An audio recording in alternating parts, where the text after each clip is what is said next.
இன்றைக்கி தக்காளி சாப்பாடு தாங்க எப்படி செய்ய போகிறோன்னு பார்க்க போகிறோம்.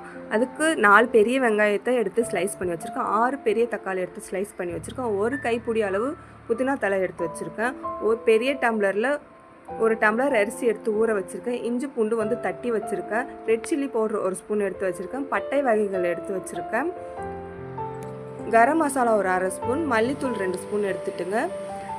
குக்கர் நல்லா காஞ்சதுக்கப்புறம் 1 ஸ்பூன் நெய் விட்டுக்குங்க, 2 ஸ்பூன் கடலை எண்ணெய் விட்டுக்குங்க. பட்டை வகைகள் நல்லா பொரிஞ்சதுக்கப்புறம் வெங்காயம் போட்டு நல்லா வதக்கி எடுத்துக்குங்க. வெங்காயம் நல்லா வதங்கினதுக்கப்புறம் இஞ்சி பூண்டு 1 ஸ்பூன் எடுத்து பச்சை வாசனை போகிற வரைக்கும் நல்லா கிளறி கொடுத்து 2 பச்சை மிளகா போட்டுக்குங்க. அதுவும் நல்லா பச்சை வாசனை போனதுக்கப்புறம் பார்த்திங்கன்னா தக்காளி போட்டு நல்லா கிளறி கொடுத்து நல்லா மசிஞ்சு வரதுக்கு சும்மா குக்கர் மூடியை போட்டு மூடி வச்சுருக்காங்க. அப்புறம் எடுத்துகிட்டு பார்த்திங்கன்னா கல்லுப்பு மஞ்சத்தூளும் போட்டு நல்லா கிளறி கொடுத்துக்குங்க. அதுக்கப்புறம் புதினா தழை போட்டு கிளறி கொடுத்துக்குங்க. நல்லா வதங்கினதுக்கப்புறம் பார்த்திங்கன்னா மல்லித்தூள், கரம் மசாலா, வரமிளகாத்தூள் போட்டு நல்லா கிளறி கொடுத்துக்குங்க.